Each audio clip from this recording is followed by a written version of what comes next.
Assalamualaikum warahmatullahi wabarakatuh.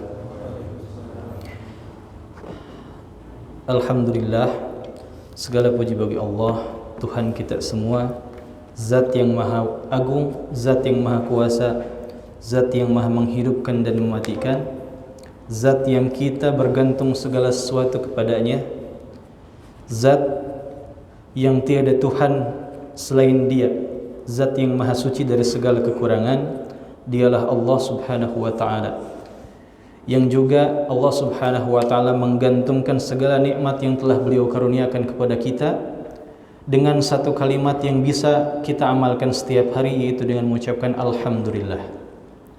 Kemudian yang kedua, kita panjatkan salawat dan taslim kita kepada Nabi sallallahu alaihi wasallam, sebagaimana Allah dan para malaikat seluruhnya mereka pun bersalawat kepada Nabi sallallahu alaihi wasallam atas balas jasa kita kepada Nabi sallallahu alaihi wasallam yang kurang lebih telah berjuang 23 tahun. 13 tahun di fase Mekah, 10 tahun di fase Mekah dengan segala perjuangannya, bahkan pada puncaknya sampai diusir dari kampung halamannya. Tentu sangat menyakitkan ketika kita mengetahui sesuatu yang terjadi begitu luar biasa menimpa Nabi kita. Juga 13 tahun di fase Madinah ketika disertai dakwah dan jihad yang dilakukan oleh Nabi dan para sahabatnya, sehingga sampailah kesempurnaan syariat ini yang Allah catatkan dalam Al-Quran, Al-yawma akmaltu lakum dinakum wa atmamtu alaikum ni'mati wa raditu lakumul islam dina. Sehingga dua kalimat yang agung yang senantiasa kita sampaikan, senantiasa kita curahkan, dan senantiasa kita hiasi lisan kita dengan dua kalimat tersebut, kita sambung menjadi Alhamdulillah wassalatu wassalamu ala Rasulillah. Baik jamaah yang dirahmati oleh Allah subhanahu wa ta'ala, di kesempatan yang mulia ini juga sebagai muqaddimah, maka Al-Fakir mengingatkan kita ini sekarang sedang berada di penghujung bulan Zulhijjah, salah satu bulan haram, bulan mulia yang Allah muliakan di antara 4 bulan lainnya. Nah, maka salah satu hal yang bisa kita lakukan yaitu memaksimalkan amal kita di bulan haram ini, karena di antara keutamaan bulan haram, segala amal ibadah kita dilipat gandakan pahalanya.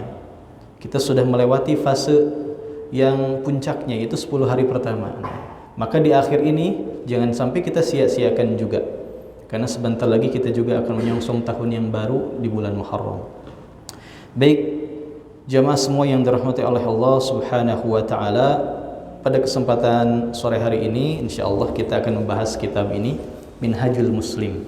Kitab Minhajul Muslim karangan Syekh Abu Bakar Jabir Al-Jazairi. Nah, dari namanya aja kita udah tahu bahwa beliau ini orang Jazair, Al-Jazair, dari Aljazair. Nah, beliau itu lahir di Aljazair tahun 1921. Dan luar biasa, Masya Allah, Allah memberikan taufik kepada Syekh Abu Bakar ini sehingga beliau mampu menyusun berbagai kitab-kitab yang bisa menjadi pegangan untuk kaum muslimin seluruhnya. Salah satunya kitab ini, kitab Minhajul Muslim, di mana ketika kita membuka kitab Minhajul Muslim ini seperti kamus, Pak. Ketika kita buka daftar isinya, kita tinggal lihat kita butuh apa, penjelasan apa, insya Allah ada. Karena kitab Minhajul Muslim ini mencakup 5 pokok bab besar, 5 bab besar yang menjadi pokok dari syariat kita, meliputi bab tentang akidah yang saat ini kita akan bahas ke depan. Nah, bab akidah ini mengandung beberapa pasal, ya, kurang lebih 17 pasal. Kemudian selain bab akidah ada bab tentang adab, bab etika. Nah, bab etika juga tidak kurang dari 11 pasal. Kemudian 14 pasal. Kemudian bab akhlak, bab ibadah, sampai dengan bab muamalah. Jadi banyak, ya. Dan tentunya kita memohon kepada Allah Subhanahu wa taala agar diberikan kemudahan untuk memahami setiap makna-makna, setiap tulisan-tulisan yang dimaksudkan oleh penulis, yaitu Syekh Abu Bakar Al-Jazairi. Nah, masyaallah muslimin semuanya yang dirahmati oleh Allah Subhanahu wa taala, beliau ini seorang mufassir juga, ya. Syekh Abu Bakar Al-Jazairi ini seorang mufassir, seorang muhaddits, ulama ahli hadis, ulama ahli tafsir. Juga beliau ini salah seorang pengajar tetap di Masjid Nabawi, ya. Di samping beliau juga seorang dosen di Darul Hadis, beliau itu mengabdikan dirinya kurang lebih setengah abad, ya, 50 tahun lebih gitu ya. Dan baru wafat itu beberapa tahun ke belakang, 2018. Allah yarham, mudah-mudahan Allah memberikan rahmatnya kepada beliau di alam kuburnya. Nah, kemudian pada pembahasan pertama ini ya, kita akan membahas tentang bab akidah. Nah, sebelum masuk ke bab akidah, saya akan sampaikan juga bahwa metode ke depan ketika kita membahas satu kitab itu, maka kita niatkan bukan selesai tapi faham. Jadi ketika satu pertemuan itu ada satu fasal atau satu bab yang belum selesai, maka tidak masalah. Yang penting kita bisa faham. Karena insya Allah kita akan bahas per paragraf. Ya. Kalau dalam versi Arabnya mungkin kita akan sedikit lebih cepat. Cuma kita pakai versi terjemahnya saja. Ya. Kita pakai versi terjemah. Kalau pakai bahasa Arab nanti akan makan waktu lebih lama lagi untuk diterjemahkan ulang. Nah, kemudian buku ini juga, kitab ini juga luar biasa ya, karena dilengkapi dengan dalil-dalil yang kuat. Bahkan ada 2 jenis dalil yang disajikan gitu ya. Di samping dalil berupa wahyu, ada juga dalil berupa konfirmasi akal atau dalil akli. Jadi memudahkan kita, bahkan memudahkan orang awam. Sehingga banyak ulama yang merekomendasikan kitab ini untuk ada di setiap rumahnya ya, untuk ada di setiap rumah kita. Karena recommended untuk dijadikan pegangan ya, karena ini membahas pokok-pokok ajaran Islam secara garis besar ya. Walaupun bila kita ingin memperinci setiap ajaran, setiap pokok bahasannya ya, tentu memerlukan bahasan pada kitab-kitab lainnya. Nah, namun secara umum kitab ini cocok ya untuk kita jadikan pegangan dalam landasan kita untuk ibadah kita dan pemahaman kita sehari-hari. Baik, kemudian apabila jamaah ada yang punya kitabnya, silahkan dibawa gitu ya. Kalau belum punya, mungkin bisa diusahakan ya, karena lumayan. Ini lengkap juga, bisa kita jadikan pegangan, bisa kita untuk ajarkan kepada anak-anak kita juga. Selain itu juga, ya tadi ya, kita akan memperinci setiap paragrafnya. Jadi kita bersabar, kita mohon kepada Allah Subhanahu wa taala agar kita diberikan ilmu yang bermanfaat dan pemahaman yang bisa kita amalkan beserta kemudahannya. Baik, jamaah semua yang dirahmati oleh Allah, kita masuk ke bab yang pertama dengan mengawali membaca basmalah bersama-sama. Bismillahirrahmanirrahim. Baik. Bab yang pertama, jemaah semua, bab yang pertama ini menjelaskan tentang akidah. Akidah. Nah, bab yang pertama ini bab akidah. Apa itu akidah? Akidah itu adalah pondasi. Ya. Jadi akidah itu seperti pondasi. Pondasi keyakinan seorang muslim kepada Allah Subhanahu wa taala. Kalau kita lihat dari segi bahasa, akidah itu dari kata aqada yaqidu aqidatan, yang berarti ikatan ya. Bisa juga diartikan sebagai ikatan. Kalau kita ilustrasikan, ada sebuah pohon, misalnya pohon durian. Pohon durian, kemudian ada buahnya. Nah, penghubung antara buah dengan ranting pohonnya itu ada satu bagian yang menghubungkan antara buah dengan rantingnya. Kalau bahasa Sundanya cupat. Kalau bahasa Indonesia saya kurang tahu ya. Ketika ada buah, ini ranting. Nah, di sini ada satu batang kecil yang menghubungkan. Nah, itu yang diistilahkan dengan akidah. Ikatan antara buah dengan rantingnya, dengan pokoknya, dengan pohonnya. Begitupun kita. Jadi akidah itu seperti pondasi atau ikatan kita kepada Allah Subhanahu wa taala. Itu akidah secara maknanya. Nah, kemudian pada bab akidah ini terdiri dari 17 pasal. Pasal yang pertama kita masuk pada pasal yang pertama ini, yaitu beriman kepada Allah Subhanahu wa taala. Pasal yang pertama, iman kepada Allah Subhanahu wa taala, dan ini menjadi tema kita pada sore hari ini, yaitu bagaimana kita mengokohkan keimanan kita kepada Allah Subhanahu wa taala. Nah, iman apa itu iman? Kita harus mengetahui dulu takrif atau pengertian daripada iman ya. Iman itu kalau kita ketahui, iman itu adalah mengikrarkan atau mengucapkan dengan lisan, membenarkan dengan hati, dan mengamalkan dengan anggota badan. Ya. Atau dalam istilah Arabnya al-imanu huwa tasdiqu bil qalbi wal iqraru bil lisan wal amalu bil arkan. Ini pengertian ini disepakati hampir oleh seluruh para ulama, bahwa iman itu yang pertama kita harus mengikrarkan dulu dengan hati. Seperti halnya rukun iman, kita beriman kepada Allah, kepada para malaikat, kepada kitab-kitab yang diturunkan kepada Allah, kepada Nabi dan Rasulullah, kepada hari kiamat, kepada takdir baik maupun buruknya. Kita beriman dengan lisan kita. Kita mengakui bahwa kita beriman kepada Allah dan seluruh ciptaannya. Nah, jadi pokok iman yang pertama itu rukunnya satu. Ikrar dengan lisan kita. Kita beriman. Aku beriman kepada Allah. Kemudian setelah kita mengikrarkan dengan lisan, tasdikun bil qalbi, kita membenarkan dengan hati. Bagaimana caranya agar ucapan dari lisan kita itu berupa pengakuan keimanan kepada Allah bisa diyakini oleh hati kita?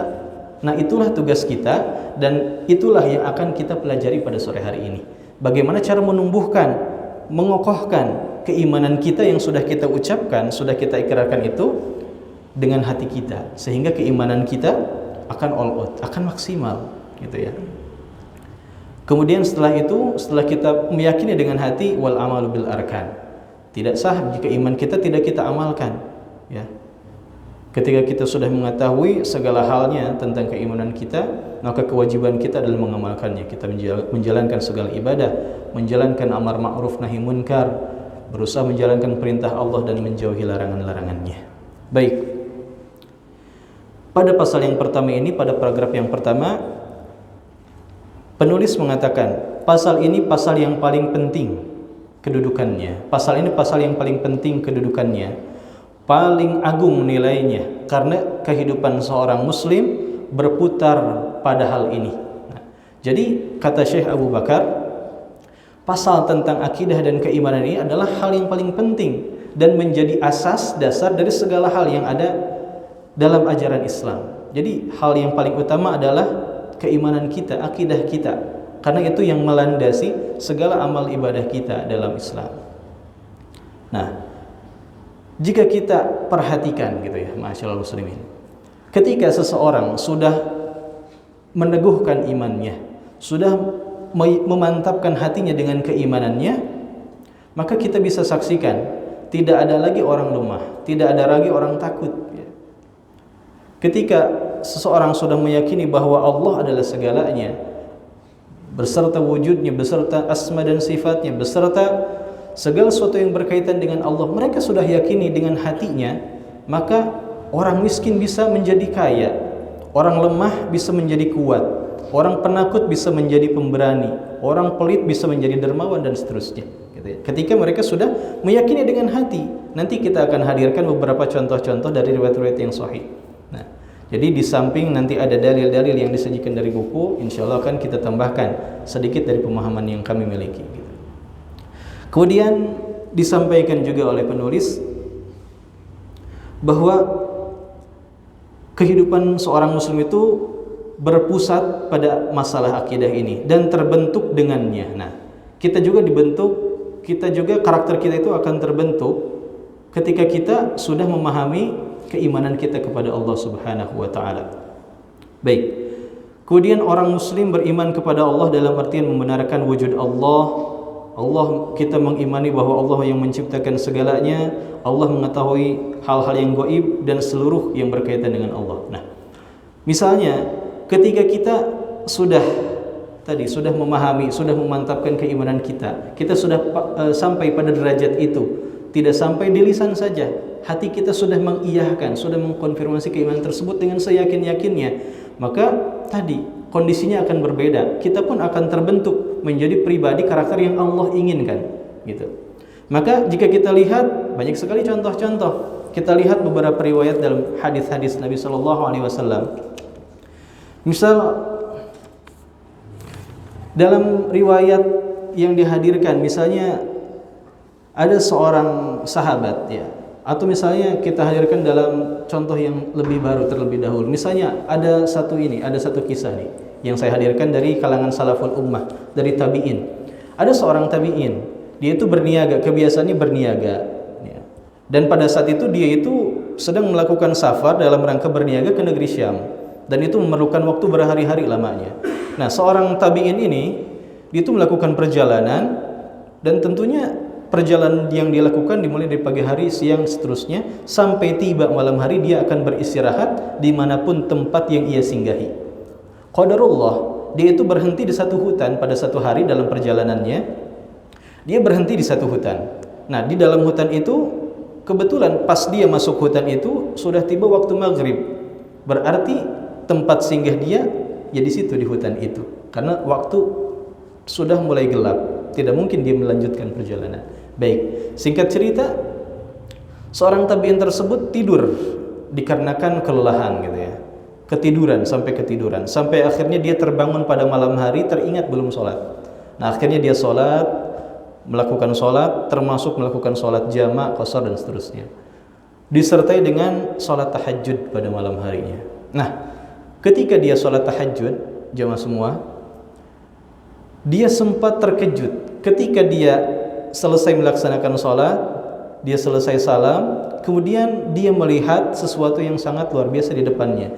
Terdapat satu ekor harimau yang siap menerkam, yang digambarkan dalam riwayatnya itu harimau yang seperti kelaparan. Bayangkan saja ada harimau, jika kita ada di posisi itu, ya, kita sedang berada dalam posisi yang tidak siap, kondisi lingkungan sekitar gelap, mata kita terbatas penglihatannya, kemudian di depan ada seekor harimau, kita bingung ya. Begitupun dengan tabi'in tersebut, dia bingung mau apa. Kemudian dikarenakan keimanannya yang mantap kepada Allah Subhanahu wa taala, keyakinannya kepada Allah sangatlah kuat, tidak hanya di lisan saja tapi hatinya sudah 100% dalam keimanannya, sudah yakin kepada Allah, maka dia kembalikan segala urusannya kepada Allah Subhanahu wa taala. Maka tabi'in tadi dia berteriak kepada harimau tersebut, "Wahai makhluk Allah," katanya. "Wahai makhluk Allah, jika engkau datang ke sini untuk mengingatkanku beribadah, maka aku sudah melaksanakannya.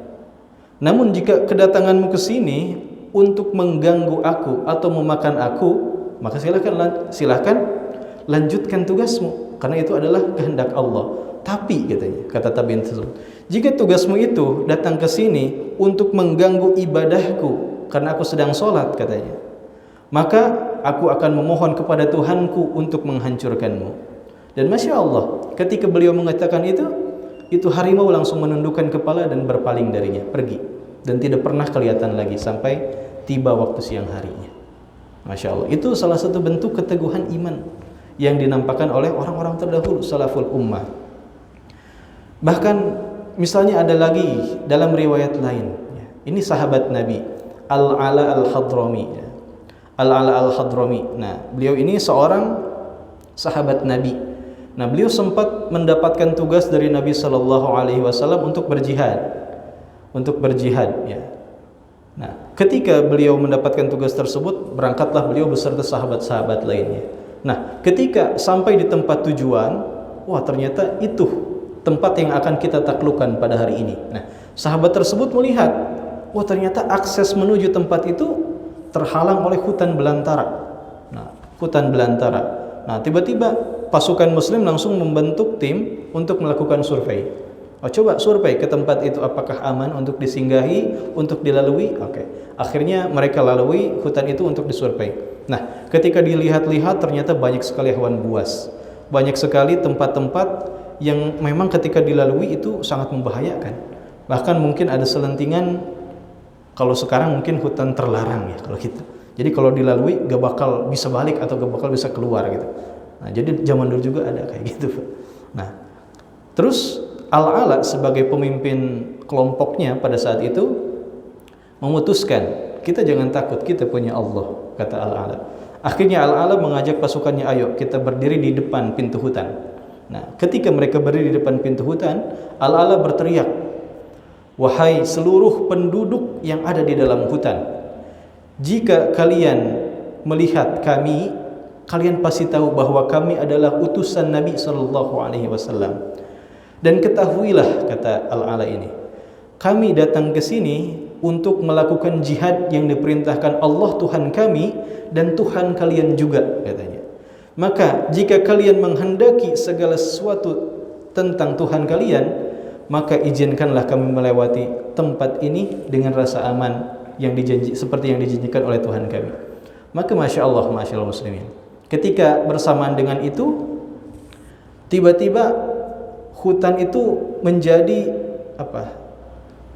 menjadi kondusif ya. Ketika dilalui oleh Al-Ala dan para sahabatnya, terlihat ini dalam hadisnya seperti itu.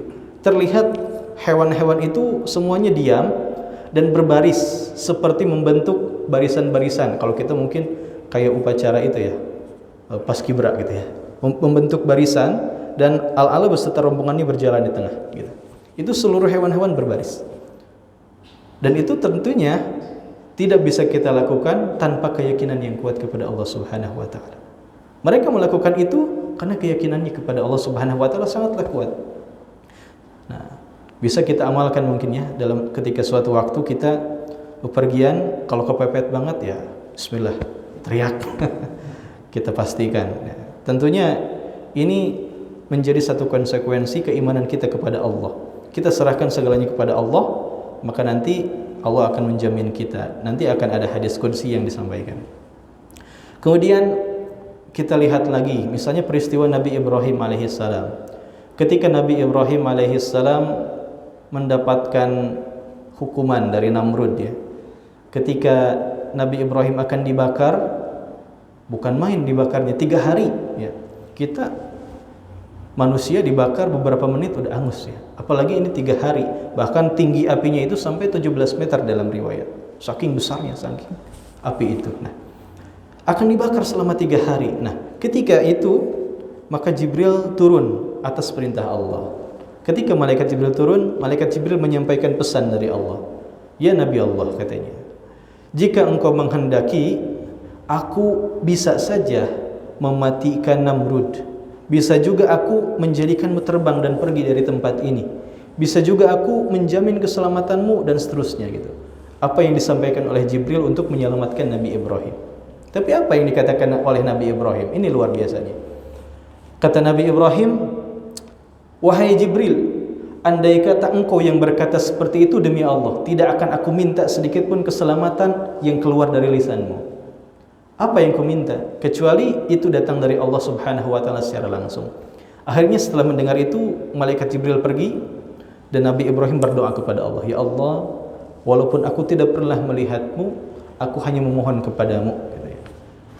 Nabi Ibrahim meneguhkan keimanannya. Walaupun ada tawaran-tawaran yang nyata dari makhluk-makhluk lain untuk menyelamatkan Nabi Ibrahim lebih taat, lebih yakin keimanannya kepada Allah Subhanahu wa taala, sekalipun Nabi Ibrahim tidak pernah melihat Allah Subhanahu wa taala secara wujud. Nah, itulah bentuk keimanan. Jadi tidak ada pertanyaan-pertanyaan yang mampu membuat kita pusing. Gimana? Bagaimana? Gitu ya. Itulah Nabi Ibrahim. Sampai akhirnya Nabi Ibrahim pun dipuji oleh Allah sebagai ummah. Inna Ibrahim kana ummatan qanitan lillahi hanifa, dalam satu surat gitu ya. Nabi Ibrahim itu satu orang, tapi kapasitasnya itu seperti satu umat, seperti people power gitu ya. Satu orang tapi kekuatannya luar biasa, pengetahuannya luasnya luar biasa, seperti satu kaum yang mumpuni kompetensinya. Nah, luar biasa. Makanya Allah puji Nabi Ibrahim karena keteguhan keimanannya itu. Bahkan mungkin kita juga tahu ketika satu riwayat muncul dari Umar bin Khattab gitu ya. Ketika Sungai Nil, nah kita tahu pasti kisah tentang ini. Ketika Sungai Nil itu kering, bahkan keringnya itu bukan airnya kecil, tapi sampai gak ada air sama sekali gitu. Itu peristiwa di Mesir pada saat itu. Itu airnya kering, berhenti mengalir, sampai Amr bin As ya, itu mengirimkan surat tentang kondisi yang terjadi di Mesir ya. Akhirnya Amirul Mukminin Umar bin Khattab mengirimkan satu surat untuk Amr bin As, satu surat lagi untuk Sungai Nil. Kata Umar bin Khattab dalam suratnya, wahai Amr bin As, bacakan surat ini untuk Sungai Nil. Kemudian setelah selesai lemparkan. Kemudian Amr bin As itu berdiri di pinggir Sungai Nil sambil mengundang petinggi-petinggi di Mesir pada saat itu. Nah, sebelum dibacakan, Amr bin Yasir mengkonfirmasi, biasanya sebelum saya menjabat sebagai gubernur di Mesir ini, apa yang terjadi dengan sungai ini? Kata petinggi Mesir, ya seperti ini wahai Amirul Mukminin. Tempat di sini tandus, tiba-tiba kering sungainya, tiba-tiba airnya tidak mengalir setetes pun. Terus apa yang kalian lakukan? Kata Amr bin As. Terus mereka menjawab, ya kami melakukan tumbal, menyediakan tumbal, sapi, kambing dilempar, atau mungkin gadis dilempar, barulah air mengalir gitu. Nah, wallahi kata Amr bin As, tidak ada itu dalam Islam. Tidak ada itu sesajian persembahan itu untuk makhluk, tidak ada. Sampai akhirnya Amr bin As membacakan surat dari Umar bin Khattab yang bunyinya itu menarik. Kata Umar bin Khattab dalam suratnya, wahai Nil, jika engkau mengalir karena tumbal yang diberikan oleh manusia-manusia itu, maka demi Allah kami tidak berharap engkau mengalir selamanya. Tapi jika engkau mengalir atas sifat Tuhanmu yang menguasai dan menciptakanmu, maka mengalirlah. Setelah itu Amr bin As melemparkan suratnya, bersamaan dengan itu juga sungai langsung mengalir. Nah, secara nalar itu di luar dari logika kita, tapi keimanan yang berbicara di situ. Ya. Ketika kita menggertak satu makhluk, gitu ya, bahasa kasarnya menggertak satu makhluk, dengan mengingatkannya kepada Allah, maka Allah yang menjamin kemudahan dalam hal tersebut. Sungai Nil itu tidak mengalir, ternyata ada permainan syaitan di situ. Nah, ketika itu dibacakan surat Umar bin Khattab mengingatkan kita agar senantiasa menyerahkan itu semua kepada Allah, hilangkan sesembahan-sesembahan, hilangkan kesyirikan, tumbal dan seterusnya, kembali kepada Allah, maka semua kemudahan akan Allah datangkan. Begitu juga dengan sungai ini langsung mengalir seluruhnya. Nah, jemaah semua, itu merupakan potret-potret yang dihadirkan oleh Nabi SAW dalam beberapa riwayat tentang keteguhan, tentang contoh-contoh bagaimana ketika kita sudah memantapkan iman kita kepada Allah Subhanahu wa taala, maka kita tidak meragukan lagi generasi-generasi terbaik terdahulu masalah keimanannya, ya. Ketika ada panggilan jihad, tanpa pikir panjang langsung diikuti seruannya, gitu ya. Baik.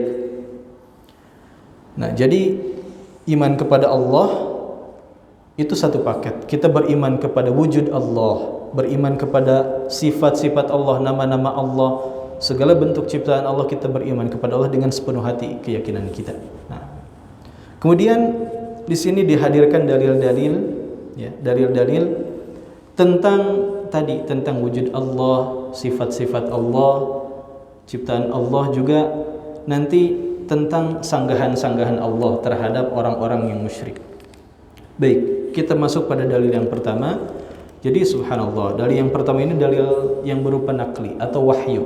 Jadi nanti ada dalil akli juga, berupa konfirmasi logika kita. Jadi ada juga orang yang tidak faham ketika disampaikan ayat, hadis, tidak faham. Nah, di sini disampaikan juga logika. Jadi kita bisa memahaminya lebih logis lagi. Nah, yang pertama kita sampaikan, kita bahas dulu dalil-dalil nakli atau wahyu, ayat-ayat Quran.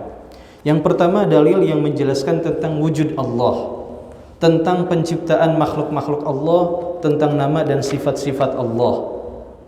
Itu semua Allah sebutkan dalam Al-Quran surat Al-A'raf ayat 54. Surat Al-A'raf ayat 54. Bunyinya, A'udzubillahi minasyaitonirrajim. Inna rabbakumullahu alladhi khalaqas samawati wal arda fi 6 ayyam thumma istawa 'alal 'arsy yughshil laila an-nahar yubtiluhu hathitha wasyamsa wal qamara wan nujuma musakhkharatin bi amri ala lahul khalqu tabarakallahu rabbul alamin. Baik. Dalam ayat tersebut Allah Subhanahu wa taala berfirman, sesungguhnya Tuhan kalian ialah Allah yang menciptakan segalanya. Makhluk, manusia, jin, yang terlihat maupun tidak terlihat, yang besar, yang kecil, seluruhnya Allah yang menciptakan. Langit bumi dalam 6 masa. Kemudian lalu dia bersemayam di atas arsy atau singgasana. Dia menutupkan malam kepada siang dan mengikutinya dengan cepat. Dan diciptakannya juga matahari, bulan, bintang-bintang yang tunduk kepada Allah.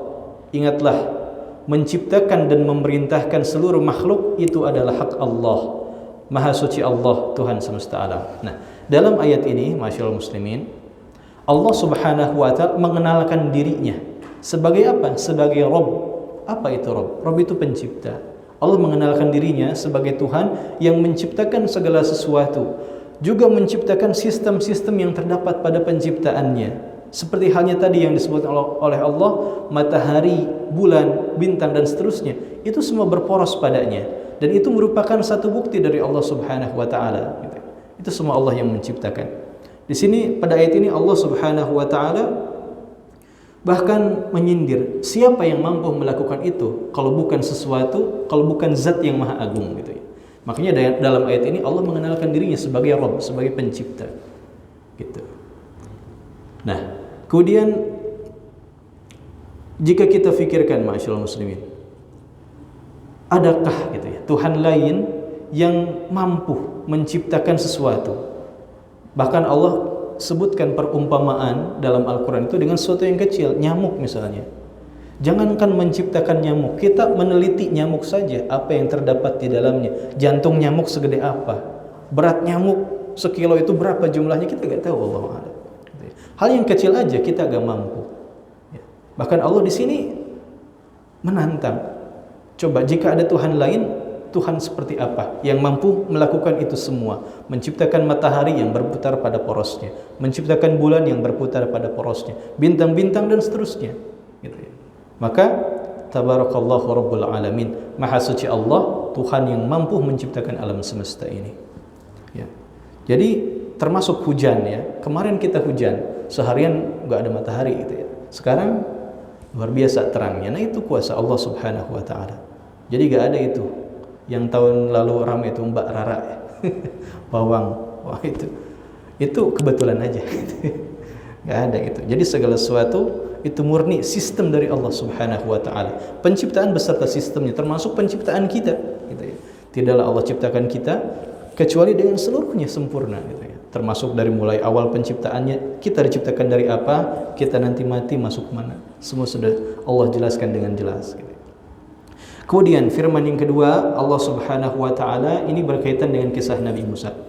Di sini Allah Subhanahu wa taala ketika satu waktu Nabi Musa alaihi salam berangkat ke Mesir. Nabi Musa itu kan dari Madian. Nah, Nabi Musa itu pada satu waktu pergi ke Mesir beserta istrinya berdua. Nah, ketika dalam perjalanan ke Mesir, di tengah-tengah jalan Nabi Musa melihat ada satu lembah. Di lembah itu ada api unggun, ada api yang menyala. Nah, Nabi Musa itu kan unik ya. Jadi dia itu punya sifat yang unik di antara nabi-nabi lainnya. Jadi dia itu penasaran. Ada sesuatu yang menantang, pasti dia penasaran. Nah, itu pun ada lembah, dia penasaran. Oke, kita samperin yuk, ngajak istrinya. Oh enggak, jangan katanya. Khawatir katanya. Nah, kata Nabi Musa, baik, biar aku yang mendatangi tempat itu. Apabila itu kebaikan, akan aku bawa kebaikan itu untukmu. Kalau itu keburukan, maka biarkan itu menimpa untukku saja, kata Nabi Musa. Wah, laki banget gitu ya.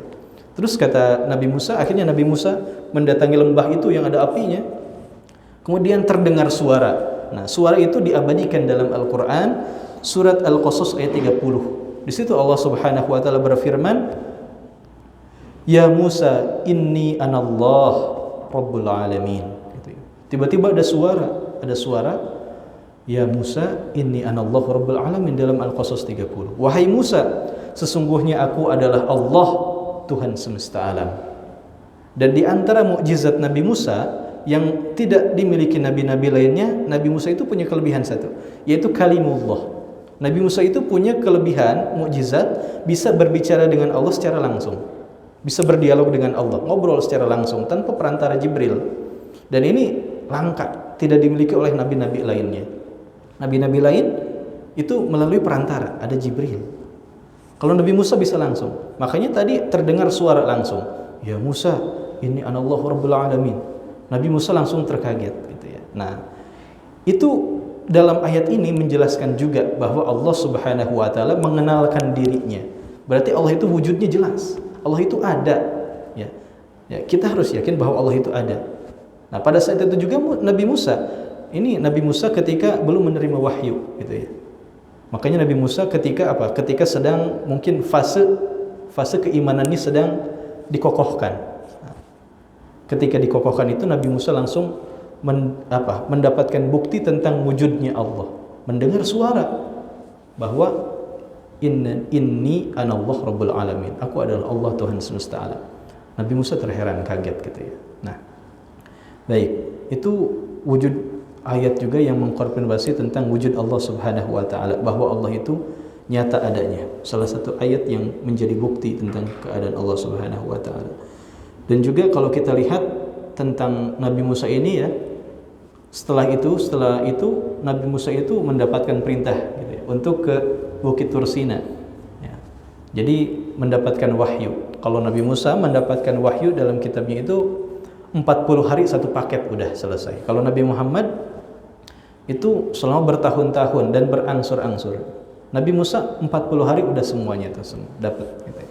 Nah, ketika 40 hari itu juga Nabi Musa itu bahkan disinggung dalam dalil berikutnya, masih ada kaitannya dengan Nabi Musa. Kata Allah, innani anallah la ilaha illa ana fa'budni wa aqimis salata li dzikri, dalam Quran surah Thaha ayat 114. Ya. Katakanlah aku adalah Allah. Jadi Allah mengenalkan dirinya. Dari Allah itu salah satu nama Allah gitu ya. Allah itu punya 99 nama. Dan salah satu nama yang paling disukai oleh Allah adalah Allah gitu ya. Di antara Ar-Rahman, Ar-Rahim dan seterusnya. Makanya ketika kita sholat, Allahu Akbar. Jadi lafaz Allah itu lebih banyak digunakan karena salah satu asma yang sangat dicintai oleh Allah Subhanahu wa taala. Makanya kalau kita punya nama, misalnya menamakan anak, makanya ada keutamaan tersendiri dalam satu riwayat ketika ditambahkan dengan Allah. Misalnya Abdullah, Ubaidillah dan seterusnya. Nah, dalam ayat ini disinggunglah tentang Bukit Tursina tadi. Ketika Nabi Musa menerima wahyu gitu ya. Nabi Musa itu naik ke Bukit Tursina mendapatkan wahyu begitu saja setiap harinya selama 40 hari. Sampai setiap harinya Nabi Musa itu melihat berbagai keajaiban tentang pergantian siang malam karena di atas bukit ya, di atas bukit terlihat seluruhnya. Pergerakan bulan, matahari dan seterusnya. Sampai itu menambahkan keimanan Nabi Musa kepada Allah Subhanahu wa taala. Sudah ditambah dengan eksistensi atau wujud Allah yang nyata dari suara tadi, Nabi Musa diperlihatkan dengan ciptaan-ciptaan Allah yang sesuai dengan firman yang dia terima dalam Bukit Tursina tersebut. Nah, ada satu peristiwa unik juga. Nabi Musa pernah bertanya kepada Allah tapi lewat malaikat Jibril. Padahal Nabi Musa bisa bertanya langsung, tapi lewat malaikat Jibril. Kata Nabi Musa, wahai Jibril, coba tanyakan kepada Allah, apakah Allah itu ngantuk? Jadi nanya. Kalau kita ya masa gitu ya. Nah, Nabi Musa nanya, Jibril coba sampaikan kepada Allah, apakah Allah itu mengantuk? Jibril langsung menyampaikan kepada Allah. Dan Allah tentu selalu menjawab setiap apa yang diminta, apa yang ditanyakan oleh hambanya. Itu salah satu sifat Allah juga. Nah, Allah langsung memerintahkan kepada Nabi Musa, ya Musa, silahkan ambil, dalam satu riwayat yang sahih, ambil tempat air, gelas mungkin ya, ambil gelas, isikan air, dan pegang olehmu, janganlah engkau taruh gelas itu sebelum ada perintah dariku. Itu kata Allah Subhanahu wa taala. Nabi Musa taat dengan perintah itu, dipeganglah gelas itu oleh Nabi Musa. Dari mulai pagi hari, siang dan seterusnya, istirahat ketika melaksanakan sholat gitu ya. Nah, sholatnya bagaimana itu tentu berbeda dengan kita. Nah, dipegang gelas itu sampai tiba malam hari. Nah, ketika tiba malam hari, Nabi Musa merasa ngantuk sampai akhirnya gelasnya jatuh. Tak, gelasnya jatuh. Ketika gelasnya jatuh, kata Allah Subhanahu wa taala menyinggung Nabi Musa, andai kata aku mengantuk sedikit saja, maka alam semesta ini nasibnya akan sama seperti gelas yang engkau pegang. Menunjukkan apa? Allah itu tidak sedikit pun mengantuk dan Allah itu berbeda dengan makhluknya. Kita mengantuk karena kita makhluk. Allah berbeda dengan kita. Nah, maka keyakinan kita Allah itu berbeda dengan makhluknya. Gitu. Maka bersamaan dengan itu Nabi Musa langsung memantapkan keimanannya. Langsung inni atubu ilaik. Aku bertobat ya Allah. Karena sudah ngetes gitu ya. Langsung Nabi Musa bertobat. Baik. Kemudian datang juga dari firman berikutnya di surat Al-Hasyr ayat 22 sampai 24. Nah, di surat Al-Hasyr ayat 22 sampai 24. Baik. Di sini Allah Subhanahu wa taala berfirman, "Huwallahu alladzi la ilaha illa huwa 'alimul ghaibi wasyahadah, huwar rahmanur rahim. Huwallahu alladzi la ilaha illa huwal malikul quddus, salamul mu'minul muhaiminul azizul jabbarul mutakabbir, subhanallahi amma yusyrikun." Wallahul khaliqul bari'ul musawwiru lahul asmaul husna yusabbihu lahu ma fis samawati wal ardi wa huwal azizul hakim. Dalam ayat ini banyak sekali menjelaskan tentang tentang asma dan sifat Allah, tentang nama-nama dan sifat-sifat Allah. Jika tadi ayat-ayat yang kita singgung di awal menjelaskan tentang wujud keberadaan Allah. Allah itu nyata adanya dengan bukti-buktinya, bahkan dialami langsung oleh nabi-nabi. Maka di ayat ini Allah menjelaskan secara nyata Allah itu memiliki nama-nama yang indah, memiliki sifat-sifat yang mulia. Nah, baik. Nah, dalam ayat ini dialah Allah yang tiada Tuhan yang berhak disembah selain Dia. Tentu Allah itu adalah Qul huwallahu ahad, Allah itu Maha Esa, yang mengetahui yang gaib dan yang nyata. Dialah Allah yang Maha Pemurah lagi Maha Penyayang. Baik. Di sini Allah Subhanahu wa taala memunculkan sifatnya Ar-Rahman dan Ar-Rahim, Maha Pemurah, Maha Penyayang. Baik, jamaah semua. Jika kita lihat apa bukti Maha Pemurah dan Maha Penyayangnya Allah Subhanahu wa taala, banyak sekali buktinya. Misal, saya kasih ilustrasi. Ketika ada seorang hamba bermaksiat sampai usianya 50 tahun. Di usia 50 tahun penghujungnya, dia bertaubat dengan taubat nasuha. Kira-kira dosanya diampuni gak? Dia berbuat maksiat 50 tahun nih. Zina, judi online, berzina dan seterusnya gitu ya. Selama 50 tahun. Usia 50 tahun dia dapat hidayah taubat. Dosanya diampuni gak? Kok ragu sih? Diampuni gak kira-kira? Diampuni. Ya. Diampuni seluruhnya, bisa jadi nol lagi. Dengan tata cara tertentu tentunya. Nanti dijelaskan oleh Imam Nawawi rahimahullah. Nah, diampuni oleh Allah Subhanahu wa taala. Itu bukti Allah itu Maha Pengasih dan Maha Penyayang. Kurang baik apa gitu ya. Udah kita maksiat, kita membangkang, masih disayang sama Allah Subhanahu wa taala. Dan kita juga tahu tentu kisah tentang pembunuh ya. Pembunuh yang sudah membunuh 99 orang berusaha mencari pintu taubat gitu dengan memohon petunjuk dari para orang-orang soleh dan orang alim gitu ya. Sampai akhirnya dia mendapatkan mati yang husnul khotimah gitu ya. Itu bukti kasih sayang Allah Subhanahu wa taala.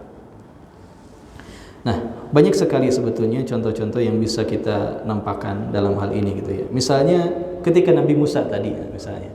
Ada satu ayat dalam Al-Qur'an yang menjelaskan peristiwa ketika Nabi Musa dan Nabi Harun disuruh sama Allah untuk mendatangi Fir'aun. Idhhaba ila Fir'auna innahu tagha gitu ya. Nah, dalam surat Toha kalau tidak salah. Nah, pada ayat itu dijelaskan, kita tahu Fir'aun itu maksiatnya luar biasa. Bukan main-main lagi, ngaku Tuhan Fir'aun itu. Kurang brengsek apa gitu ya. Kurang fasik apa, ngaku jadi Tuhan Fir'aun itu. Tapi apa kata Allah? Wa qul lahu qawlan layyina.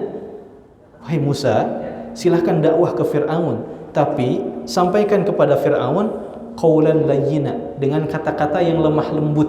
Wah, luar biasa kasih sayang Allah itu ya. Ini hambanya udah luar biasa level maksiatnya nih. Ngaku Tuhan. Di sini ngaku nabi banyak ya di Indonesia. Ini ngaku Tuhan. Ini levelnya udah seperti itu, luar biasa. Tapi sama Allah, kullahu qawlan layyinan. Silahkan tegur dia, dakwahi dia dengan kata-kata yang lemah lembut. Kata Allah, siapa tahu dia bisa berfikir dan bertaubat. Bahkan kata ulama ketika menjelaskan ayat ini, andai kata Fir'aun bertaubat pada saat itu, maka Fir'aun akan menjadi salah satu manusia terbaik yang ada di zaman Bani Israel. Karena disebut langsung sama Allah gitu ya, disinggung. Mohon maaf, izin.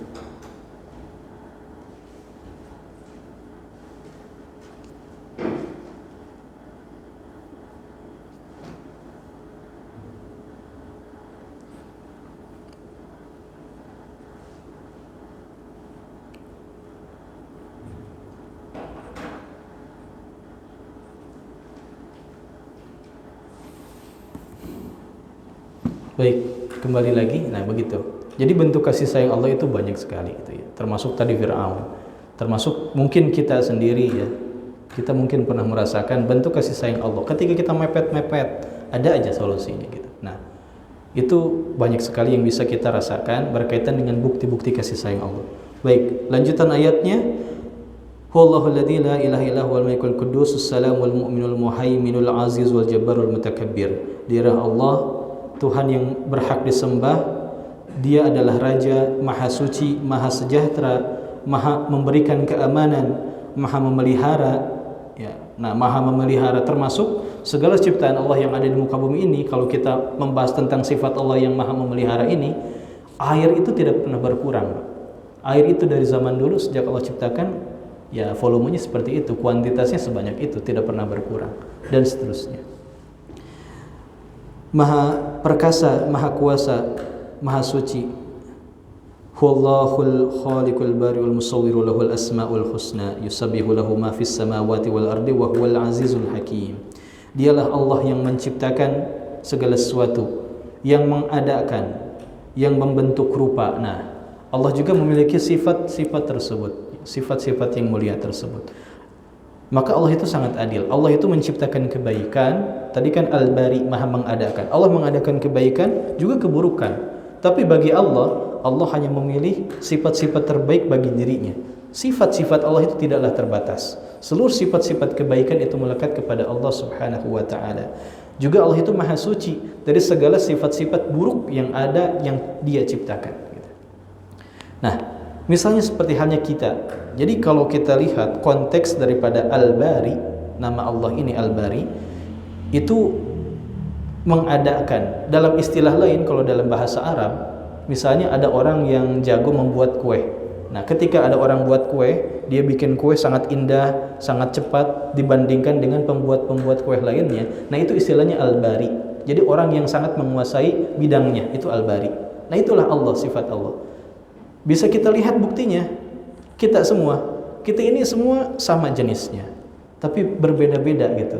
Rupanya, warnanya, rasnya, darahnya berbeda semua. Itu bentuk tentang betapa agungnya sifat Allah. Allah menciptakan segala sesuatu dengan sangat sempurna. Kita lihat pohon pisang ya, batangnya, buahnya, itu semua berbeda. Estetik juga gitu ya. Bayangkan kalau Allah ciptakan hidung kita kebalik ke atas. Nauzubillah. Gak indah, gak enak dilihat. Atau telinga kita cuma sebelah, gak bisa ya. Allah itu maha luar biasa dalam mengadakan segala sesuatu. Kemudian Allah maha membentuk rupa. Allah yang menciptakan segalanya. Allah memiliki nama-nama yang paling baik, Al-Asmaul Husna, yusabbihu lahu ma fis samawat. Langit dan bumi seluruhnya penduduknya bertasbih kepada Allah. Baik. Nah, itu ayat yang menjelaskan tentang asma, nama-nama dan sifat-sifat Allah. Berikutnya dalil di surat Al-Fatihah. Alhamdulillah Rabbil Alamin, Ar-Rahmanir Rahim, Maliki Yaumiddin. Sama, itu menjelaskan tentang sifat-sifat Allah. Betapa Allah Rahman dan Rahim gitu ya. Bahkan kalau kita bedah Ar-Rahman Ar-Rahim itu bisa lebih panjang, karena berlaku juga untuk orang-orang kafir gitu ya. Jika Allah tidak memiliki Ar-Rahim, jika Allah tidak memiliki Ar-Rahman, orang-orang kafir akan kelaparan. Orang-orang yang maksiat akan jatuh miskin. Orang-orang yang suka sholat akan kaya-kaya semua. Jika Allah tidak punya Ar-Rahman gitu ya. Orang yang suka sholat pasti dia menjadi orang nomor satu terkaya di dunia, misalnya seperti itu, dibandingkan dengan orang yang kafir, orang yang musyrik, orang yang tidak pernah sholat. Tapi Allah punya Ar-Rahman, keadilan Allah, kasih sayang Allah itu berlaku di dunia ini bagi seluruh makhluknya, yang beriman, tidak beriman, seluruhnya mendapatkan nikmat dari Allah Subhanahu wa ta'ala di dunia ini. Berbeda dengan Ar-Rahim. Ar-Rahim sama, kasih sayang Allah, nikmat dari Allah. Untuk siapa? Untuk orang-orang yang beriman. Dan tidak berlaku di dunia, berlakunya nanti di akhirat. Nah, itu salah satu sifat Allah yang mulia. Kemudian dalil berikutnya di surat Al-Anbiya, Inna hadhihi ummatukum ummatan wahidah wa ana rabbukum fa'budun. Ini menjelaskan tentang konsep tauhid, di mana Allah itu memperkenalkan dirinya bahwa aku ini adalah Tuhan yang satu, tidak berbilangan, tidak dua, tidak tiga, dan seterusnya. Dan ini Allah pertama kali kenalkan dirinya, Allah itu satu, kepada Nabi Adam. Dan turun-temurun tauhid itu tidak pernah berubah, tidak pernah ditambah, tidak pernah dikurang. Tauhid itu dari Nabi Adam sampai Nabi Muhammad semua isinya sama, mengesahkan Allah. Dan ayat ini buktinya. Inna hadhihi ummatukum ummatan wahidah. Ajaran kita sama dengan ajaran Nabi sebelumnya. Yang membedakan hanya tata cara saja. Kemudian firman Allah dalam surat Al-Mu'minun pun sama menguatkan. Wa ana rabbukum fattakun. Aku adalah Tuhan kalian yang satu, maka bertakwalah kepadaku. Nah, kemudian dalil berikutnya, ini ada bantahan dari Allah Subhanahu wa ta'ala. "Lau kana fihi ma alihatun illallahu la fasadata, fa subhanallahi rabbil arsy amma yasifun." Kata Allah, jika aku tidak satu nih, jika Tuhan itu lebih dari satu, kata Allah, la fasadata, maka tentu bumi ini akan hancur, dunia ini akan hancur, karena setiap Tuhan akan membawa ciptaannya masing-masing. Tuhan pasti, kalau Tuhan lebih dari satu, pasti setiap Tuhan ingin unggul dari Tuhan lainnya, dan tentu akan terjadi kehancuran. Maka Allah memperkenalkan dirinya ilahun wahidun, Tuhan yang maha esa, maha tunggal. Baik. Kemudian dalil berikutnya datang dari riwayat Ibnu Abbas. Kata Ibnu Abbas, Nabi dan Rasul itu jumlahnya banyak. Nabi ada 124.000, sedangkan Rasul 313. Nah, seluruh Nabi yang 124.000, seluruh Rasul yang 313, isi ajarannya sama. Apakah mungkin orang sebanyak itu, ratusan ribu, berbohong dengan sepakat? Zamannya berbeda nih. Nabi ke Nabi zamannya berbeda. Nabi Adam sampai Nabi Muhammad zamannya beda. Dan isi ajarannya sama. Apa? Mentauhidkan Allah. Allah itu ada. Allah menciptakan segalanya. Apakah kurang bukti untuk meyakinkan hati kita bahwa Allah itu Tuhan yang patut disembah, Allah itu yang menciptakan segalanya? Apakah kurang meyakinkan hati kita? Nah, 124.000 semua isi ajarannya sama, turun-temurun. Zamannya berbeda. Nah, ini sebagai bentuk konfirmasi dari Nabi sallallahu alaihi wasallam bahwa Allah itu nyata adanya dari segi wujud, nama-nama yang mulia, sifat-sifat yang mulia, penciptaan dan seterusnya. Baik, kita percepat. Kemudian kata Syekh Abu Bakar dalam lanjutannya, beliau menyampaikan satu dalil lagi, pemberitahuan jutaan ulama tentang wujud Allah, sifat Allah, nama Allah terhadap segala sesuatu dan kuasanya tentang segala sesuatu, itu menunjukkan tentang bahwa Allah juga sama. Jadi ini dalil yang ini sama dengan tadi yang Nabi dan Rasul. Nabi dan Rasul yang ratusan ribu itu menyampaikan risalah yang sama, dikonfirmasi oleh jutaan ulama, jutaan ahli ilmu dari zaman dahulu sampai zaman sekarang. Semua isinya sama, ajarannya sama, tidak ada yang melenceng. Begitupun sumbernya sama semua dari Al-Quran dan hadis, tidak ada yang berbeda bahasannya. Maka ini menunjukkan bahwa Allah subhanahu wa ta'ala itu nyata adanya dengan bukti-bukti yang sama, yang akurat dengan orang-orang terdahulu yang menyampaikan risalah-risalah yang sama. Nah, itu dalil-dalil wahyu atau dalil nakli yang disampaikan oleh penulis. Kemudian terakhir ada dalil-dalil akal. Nah, dalil-dalil akal atau dalil akli ya. Nah, dalil akli ini biasanya menggunakan analogi ya, menggunakan agar kita bisa memikirkan ciptaan-ciptaan Allah. Makanya ada apa? Ada satu ungkapan dari ulama, tafakkaru fi khalqillah wala tafakkaru fi dzatillah. Berfikirlah atau renungkanlah, tadaburilah tentang ciptaan-ciptaan Allah. Jangan pikirkan siapa yang menciptakannya dulu gitu. Jadi memikirkan, mentadaburi ciptaan Allah sebagai salah satu jalan untuk mengenal Allah Subhanahu wa taala. Nah, ini dalil akli yang pertama, disampaikan keberadaan berbagai alam, berbagai makhluk semuanya itu yang menciptakan Allah Subhanahu wa taala. Selama ini di bumi ini tidak ada satupun pihak yang mengaku menciptakan alam semesta ini. Dari zaman dulu sampai zaman sekarang tidak ada satupun makhluk dari kalangan manusia, kalangan jin, hewan, malaikat dan seterusnya. Gak ada satupun yang pernah mengklaim aku yang menciptakan ini, aku yang menciptakan ini. Gitu. Mungkin paling Sunda Empire ya. Sunda Empire mengklaim apa? Memiliki sertifikat bumi, matahari dan seterusnya. Insyaallah. Nah, jadi itu disampaikan oleh penulis. Sama saja seperti keberadaan seluruh hewan-hewan beserta makanannya, keberadaan permadani di atas, ada keberadaan permadani atau karpet ini bisa menggelar seperti ini, apakah tergelar sendiri? Tentu ada yang menggelarnya. Gitu ya. Semuanya berbeda bentuk, berbeda ukuran, berbeda dimensi, berbeda waktu dan berbeda tempat. Bagaimana dengan bumi dan apa saja yang diciptakan di dalamnya, jin, manusia, hewan dan seterusnya, berbeda secara keseluruhan namun mendapatkan porsi yang sama gitu. Nah, jadi intinya pada poin ini dalil akli yang pertama, semua ini semua yang ada di muka bumi ini tidak mungkin ujug-ujug ada begitu saja. Yang luar biasa ini, yang sangat dahsyat ini, dalil akal yang kedua, dalil akal yang pertama gitu ya. Jadi semua ini tidak begitu saja ada, tidak begitu saja terbentuk. Seperti halnya kalau kita di sekolah mungkin kita belajar tentang Big Bang gitu ya, teori muka bumi. Nah itu bahkan lebih dahulu sudah Allah jelaskan dalam Al-Quran dalam surat Al-Anbiya. Kana taratqam fafataqnahuma. Bumi ini pada awalnya merupakan satu bentukan yang bulat besar, kemudian fafataqnahuma, kami pecahkan menjadi bagian-bagian kecil, dan itu diadopsi oleh orang-orang barat.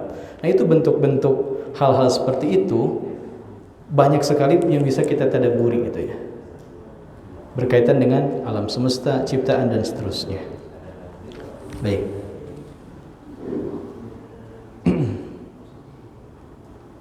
Kemudian pada dalil yang kedua, di sini Syekh Abu Bakar menyampaikan keberadaan firman Allah Azza wa Jalla di tangan kita yang bisa kita baca, renungkan dan pahami makna-maknanya, itu semua dalil tentang keberadaan Allah Azza wa Jalla. Mustahil ada firman Allah tanpa ada yang memfirmankannya, dan mustahil ada ucapan tanpa ada pihak yang mengucapkannya. Nah, ini beliau mengatakan tentang Al-Quran, tentang keajaiban Al-Quran. Mustahil ada Al-Quran kalau tidak ada yang berkalam tentang isi-isi ayatnya gitu. Kalau kita lihat firman-firman dalam Al-Quran, banyak sekali hal-hal yang bisa membuktikan secara logis hal ini. Al-Quran dari zaman dulu sampai zaman sekarang tidak pernah berubah isinya. Al-Quran dari zaman dulu sampai zaman sekarang selalu ada penistanya. Dari zaman Nabi sampai zaman sekarang ada penistanya. Entah itu yang menyalahkan isinya, yang menambah-nambah jumlah ayatnya, yang menambah-nambah kalimat-kalimat di dalamnya, banyak sekali dari zaman dulu.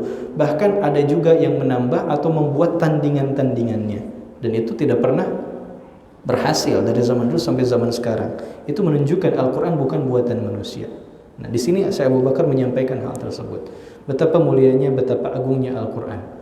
Ada juga orang dari zaman dulu yang mengatakan Al-Quran adalah karangan Nabi Muhammad, dan itu tidak terbukti. Kita lihat saja Umar bin Khattab, sekelas Umar bin Khattab, beliau bisa menjadi mu'allaf, bisa masuk Islam dikarenakan apa? Mendengarkan dan membaca, merenungkan ayat yang terkandung pada suhuf pada saat itu. Membaca surat apa? Toha ya, surat Toha. Itu ketika membaca Al-Quran. Dan apa yang dikatakan oleh Umar bin Khattab? Mustahil ada manusia yang berkalam seperti ini. Ini bukan kalam manusia biasa, kalaupun ada gitu ya. Bahkan kelasnya lebih tinggi daripada seorang manusia katanya. Bermakna Al-Quran bukanlah buatan manusia gitu ya. Nah, kemudian jika kita lihat gitu ya, tentunya banyak sekali yang bisa kita buktikan tentang keistimewaan Al-Quran ini. Makanya Allah Subhanahu wa taala menantang dalam surat Al-Isra. Kata Allah, andai kata manusia bersama jin itu berkelompok untuk membuat yang semisal dengan Al-Quran, atau dibantu dengan makhluk-makhluk lain, seluruh elemen makhluk berkumpul untuk membuat satu jenis kitab seperti Al-Quran, kata Allah, tidak akan mampu mereka itu, walaupun satu ayat gitu. Dulu Nabi palsu ada, suka buat suka buat surat gitu ya, Musailamah buat surat. Kalau dibacakan khawatir ya saya, khawatir. Dia itu sempat menyinggung surat Al-Fil, surat tentang gajah. Dia membuat surat tentang kura-kura. Nah itu akan miris kalau kita bacakan, Pak. Nabi palsu ya, Musailamah. Baik. Nah, kemudian banyak juga yang bisa kita konfirmasi secara sains modern tentunya. Nah, itu terbukti juga apa yang ada dalam Al-Quran. Misalnya, marajal bahraini yaltaqiyan bainahuma barzakhun la yabghiyan. Terdapat dua aliran laut yang mengalir berdampingan, yang terdapat pembatas tanpa ada batasannya. Wah, itu luar biasa bukti. Kemudian jangan jauh-jauh penciptaan kita.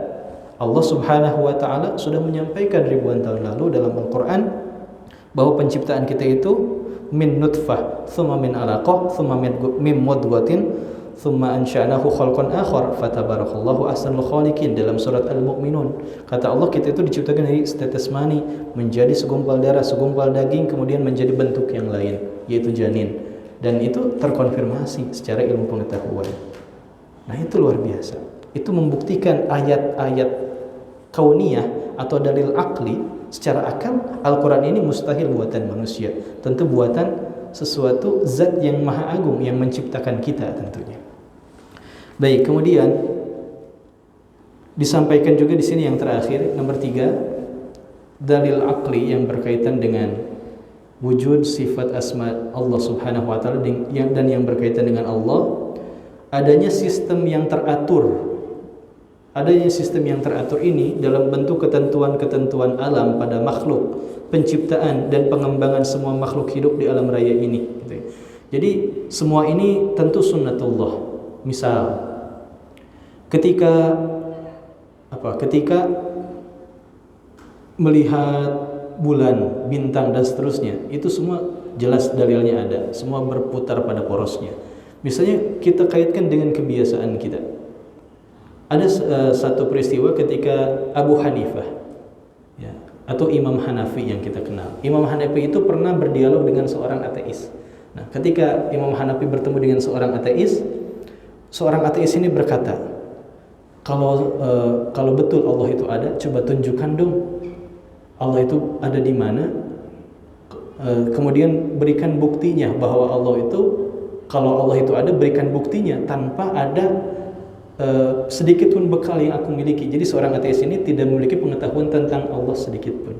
Kemudian Imam Abu Hanifah menyampaikan bahwa Allah itu mensifati dirinya Maha Agung, Allah itu mensifati dirinya memberikan kenyamanan dari langit, Allah itu mensifati dirinya istawa alal arsy dan seterusnya. Ya. Kemudian orang itu ditantang sama Imam Abu Hanifah. Kata Imam Abu Hanifah, coba silahkan kamu pergi ke laut sekarang, kemudian di tengah laut kamu bocorkan perahu yang kamu naiki sampai kamu tenggelam. Ketika kamu tenggelam, apakah engkau merasa ada orang-orang yang akan menolongmu? Tentu tidak akan merasa. Terus kepada siapa kamu berharap? Kemudian seorang ateis itu berpikir, tidak ada yang bisa aku harapkan kepada sesuatu. Terus apa yang kau lakukan? Aku hanya berharap kepada siapa yang menciptakan, siapa yang bisa menyelamatkan, siapa yang lebih besar dari segala sesuatu yang aku harapkan. Tentunya siapa? Allah Subhanahu wa taala yang menciptakan. Nah, jadi segala sesuatu itu sudah ada porsinya gitu ya. Begitupun alam semesta, penciptaan dan seterusnya, itu sudah satu paket, satu sistem yang teratur yang sudah Allah ciptakan. Manusia sudah satu sistem Allah ciptakan, dari mulai sperma sampai menjadi bentuk yang lain, tumbuhan dari biji sampai menjadi bentuk yang lain dan seterusnya. Itu merupakan sunnatullah. Ketika kita memiliki kesusahan misalnya, sunnatullahnya apa? Pasti kita melihat ke atas, ya Allah gitu. Kalau kita susah gitu. Bagi orang-orang yang judi, sunnatullahnya apa? Nepok jidat. Astagfirullah. Sunnatullah, nggak ada yang nyuruh gitu. Maksudnya sunnatullah itu udah pasti gitu tanpa ada yang nyuruh gitu. Kita kan gitu ya. Kalau kita susah diuji sama Allah, ujungnya gimana?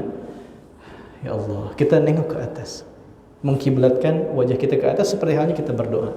Itu sudah sunnatullah seperti itu. Begitupun apa? Hujan, sunnatullah gimana?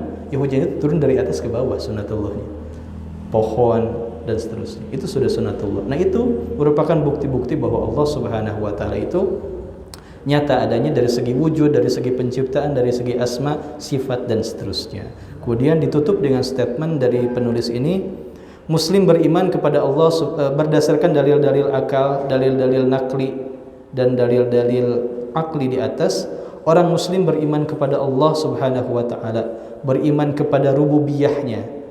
Rububiyah itu penciptaannya terhadap segala sesuatu dan ketuhanannya bagi manusia, generasi pertama hingga generasi terakhir, dari mulai zaman Nabi Adam sampai manusia terakhir nanti, itu sama. Isi risalahnya itu Allah yang menciptakan, Allah satu-satunya Tuhan yang berhak disembah, dan Allah memiliki asma dan sifat yang mulia. Karena dasar iman dan keyakinan inilah kehidupan seorang muslim menjadi teratur. Nah, kembali lagi pada tadi bahasan yang pertama, bahwasanya akidah dan keimanan ini menjadi asas dari segala aspek kehidupan kita. Kalau kita sudah menguatkan hati kita, lisan kita sudah berikrar Allahu Rabbuna, Allah Tuhan kami yang menciptakan kami, lisan kita mengatakan itu, hati kita membenarkan dan meyakininya sepenuh hati, dan kita mengamalkannya dengan menjalankan segala perintah Allah dan menjauhi larangan-larangan Allah, mustahil kita akan menjadi orang yang kesulitan di dunia dan di akhirat nanti. Maka itulah poin yang disampaikan oleh penulis pada pasal yang pertama, gitu ya. Selebihnya nanti ada pasal kedua sampai pasal 16. Itu masih menjelaskan tentang aspek-aspek akidah dan keimanan-keimanan kepada Allah, kepada Rasul dan seterusnya, berkaitan dengan rukun iman, gitu ya. Baik, untuk sesi kali ini saya rasa cukup di pasal yang pertama ya, tentang mengokohkan keimanan kita kepada Allah Subhanahu wa taala. Baik. Ada pertanyaan barangkali? Oh iya. Jadi kenyataan kalau orang yang beriman biasanya Ustaz ya, kondisi secara ekonominya biasa-biasa saja Ustaz. Makanya banyak kadang-kadang kan soal apa istilahnya dibagiin ya sama yang istilahnya keimanannya agak kurang gitu. Karena kamu kebanyakan beriman makanya kondisimu miskin. Padahal kan kalau kita benar-benar yakin ya, kalau Ustaz menyampaikan ada beberapa kisah dan insya Allah akan terwujud. Mungkin makanya ada yang bilang berarti keimanannya masih belum kalau yakin gitu. Masih setengah gitu, karena kondisinya miskin gitu. Nah, karena kalau kita lagi diskusi gitu, kira-kira kita memberi jawabannya seperti apa Ustaz ya? Karena memang kenyataannya kan begitu ya, karena kebanyakan yang miskin kan orang Islam. Makanya kalau bilang lagi, makanya keimanannya bagus gak? Banyak yang kondisi ekonominya bisa dibandingkan. Ya walaupun kita tahu ya rahmat rahim gitu, tapi kondisi yang ada di depan kita itu sebagai contoh gitu. Untuk pertama ya orang-orang yang istilahnya kadang-kadang yang orang Islam yang memang masih punya diri kategorinya yang Islam gitu. Apalagi yang mereka Indonesia yang bukan Islam, yang membenci Islam gitu. Akhirnya kan itu jadi senjata sendiri. Contohnya kayak kita juga bisa yang mayoritas Islam, yang korupsi mayoritas juga Islam. Nah makanya sudah juga tuh Subhanallah. Baik. Maka mungkin yang main judi juga banyak orang Islam juga.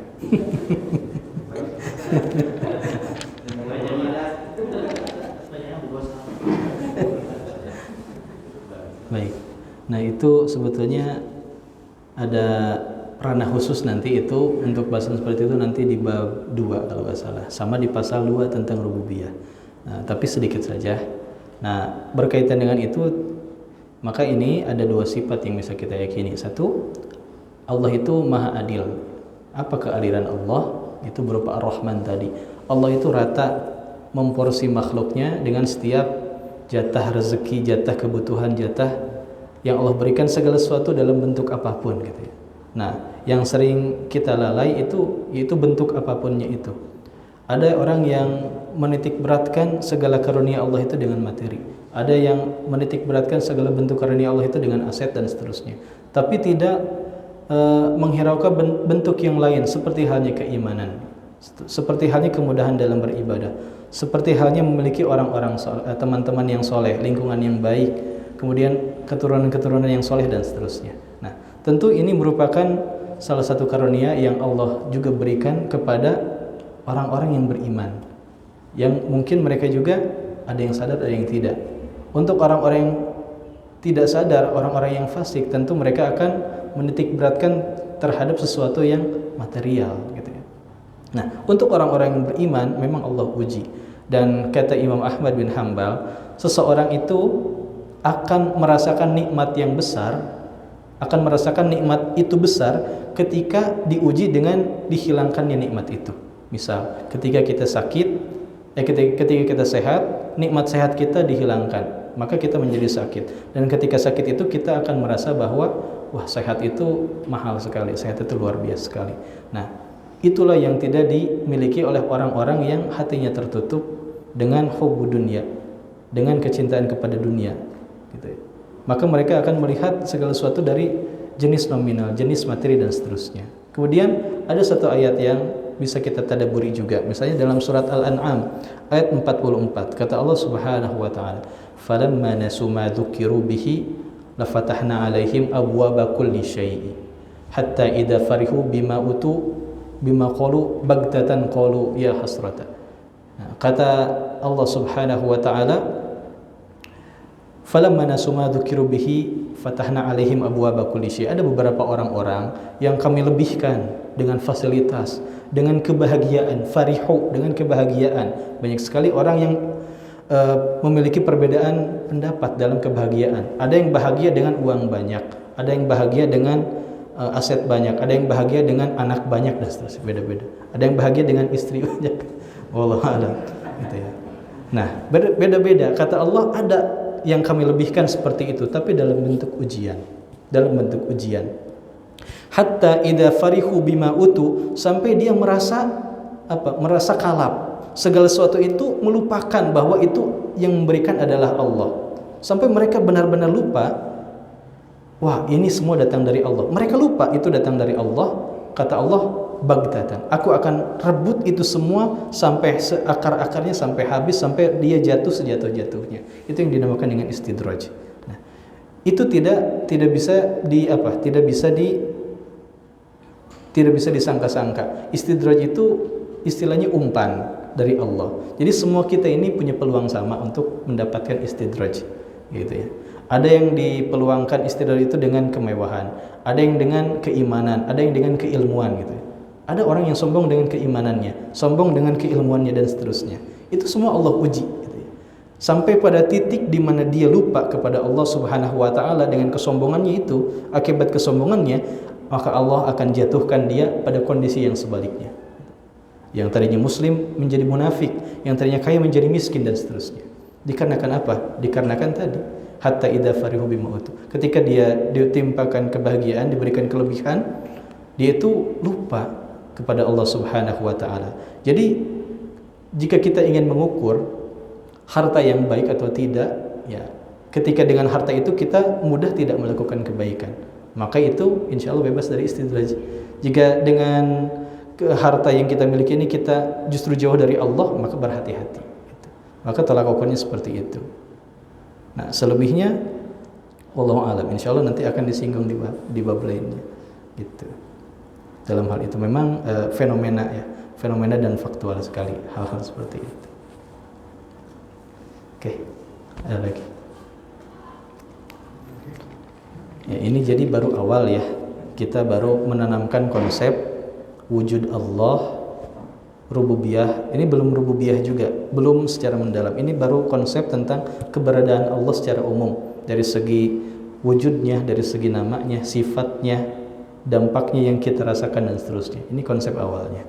Nanti di bab kedua, pasal kedua, akan lebih detail menjelaskan tentang rububiyah, penciptaan Allah, termasuk bagaimana Allah mengatur rezeki, Allah mengatur hidup dan mati dan seterusnya. Itu lebih teknis lagi. Baik. Masih ada? Oke. Kalau kita ada surat Al-Ikhlas ya. Al-Ikhlas kan itu bilangnya sepertiga dari Quran. Berarti sepertiga dari Quran berarti dalam kehidupan kita di situ ada akidah, terus ada apa lagi yang selain itu? Karena sepertiganya seperti tauhid ya. Lainnya itu apa ya? Karena pegangan kita kalau udah alokasi banyak, nanti kita bacanya banyak alokasi aja. Sholat biar jadi satu juz, satu Quran apa gitu, baca 3 kali ya.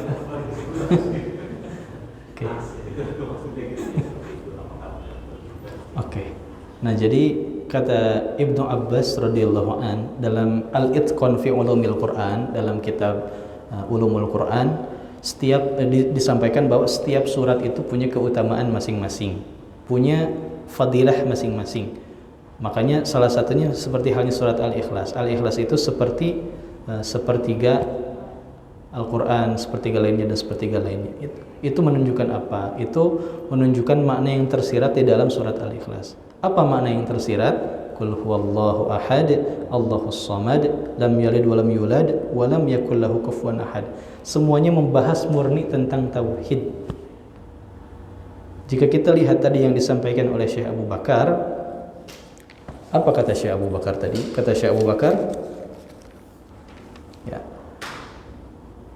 masalah tauhid, masalah akidah itu merupakan masalah yang paling penting kedudukannya dan agung nilainya, karena kehidupan manusia seluruhnya berpusat padanya. Jadi akidah itu asas segala sesuatu. Muamalah landasannya akidah, ibadah landasannya akidah, berniaga landasannya akidah. Itu karakter seorang muslim harus seperti itu.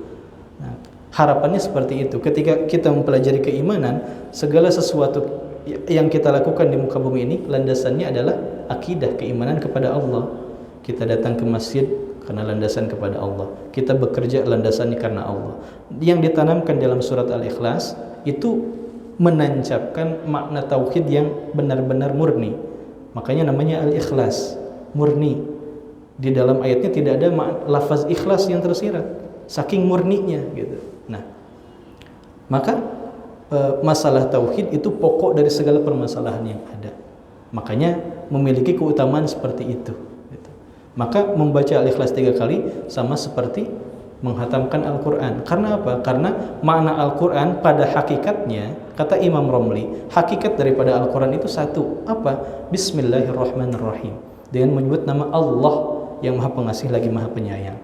Hakikatnya satu, mengesahkan Allah sebagai Tuhan yang menciptakan alam semesta yang berhak disembah. Jadi semua itu berporos pada akidah. Segala sesuatu itu berporos pada akidah dan segala sesuatu dikembalikan kepada Allah. Nah, itu makna yang tersirat dalam surat Al-Ikhlas. Makanya menjadi salah satu makna pokok dalam Al-Quran. Suratnya pendek namun isinya sangat besar sekali. Karena berkaitan dengan akidah. Segala sesuatu yang berkaitan dengan akidah harganya sangat mahal. Dari segi makna, dari segi fadilah juga. Nah, jadi ya seperti itu.